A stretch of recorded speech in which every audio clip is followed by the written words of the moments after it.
तो एक phone call सिर्फ संजय थेगड़े का मुझे आया था कि sir I would like Sonu sir to I said I don't know. ನಮಸ್ಕಾರ ವೀಕ್ಷಕರೇ. ಸೊ ನಾನು ಇವತ್ತು ಸ್ಟುಡಿಯೋದಲ್ಲಿ ಇಲ್ಲ, ಆಚೆ ಇದ್ದೀನಿ. ಸೊ ಒಂದು ಅಪ್ಡೇಟ್ ಕೊಡೋಣ ಅಂತ ನಾನು ಬಂದಿದ್ದೀನಿ ಸ್ನೇಹಿತರೆ. ಸೊ ನಿನ್ನೆ ಸಂಜೆಗೆ ಒಂದು ಇಂಟರ್ವ್ಯೂ ರಿಲೀಸ್ ಆಗಿದೆ ಮಾಯಾವಿ ಸಾಂಗ್ನ ಕುರಿತಾಗಿ. ನಾವೆಲ್ಲ ಸಾಕಷ್ಟು ಇಷ್ಟಪಟ್ಟಂಥ ಹಾಡು ಸಲೀಂ ಸುಲೇಮನ್ ಹಾಗೂ ಸೋನು ನಿಗಮ್ ಅವರ ಇಂಟರ್ವ್ಯೂ ಒಂದು ಪಾಡ್ಕಾಸ್ಟಲ್ಲಿ ರಿಲೀಸ್ ಆಗಿದೆ. ಮಳೆ ಬರ್ತಾ ಇದೆ, ಲೊಕೇಶನ್ ಚೇಂಜ್. ನನಗೆ ಒಂದು ವಿಷಯ ಕೇಳಿ ನಿಜಕ್ಕೂ ಅಚ್ಚರಿ ಆಯಿತು.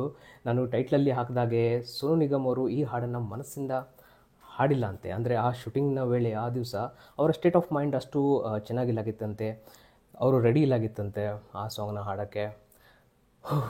ಹಾಗಿದ್ರೂ ಕೂಡ ಇಷ್ಟು ಚೆನ್ನಾಗಿ ಸಾಂಗ್ ಬಂದಿದೆ ಅಂದರೆ ಏನು ಹೇಳೋಣ ಹೇಳಿ. उस दिन मेरा दिन अच्छा नहीं था. I was not happy. तो वही कभी कभी ऐसा होता है कि इंसान अच्छे मूड में नहीं होता. लेकिन थैंकफुली जो गाना मायावी जो हमने शूट किया है, बड़ा beautiful song and the song uplifted me while I was singing the song. I saw it. मैं जब देखा आप गा रहे थे, आपका मूड बदल रहा था और आपकी आवाज चेंज हो रही थी. ನಾನು ಕಂಪ್ಲೀಟ್ ಈ ಡೀಟೇಲ್ಸ್ನ ಕೊಡಲ್ಲ. ಸೊ ನೀವು ಅವರ ಚಾನಲ್ಗೆ ಹೋಗಿ ಫುಲ್ ಇಂಟರ್ವ್ಯೂನ ನೋಡಿ ಸ್ನೇಹಿತರೆ.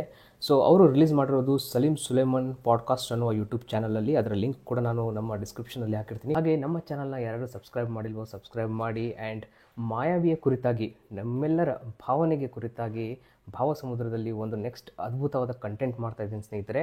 ಇದು ಸ್ಪೆಷಲಿ ನೀವು ತೋರಿಸಿದಂಥ ಪ್ರೀತಿ ಮಾಯಾವಿ ಸಾಂಗ್ಗೆ ನಿಮ್ಮ ಕಮೆಂಟ್ಸ್ನ ಮೇಲೆ ಸ್ನೇಹಿತರೆ. So stay tuned. Thank you so much.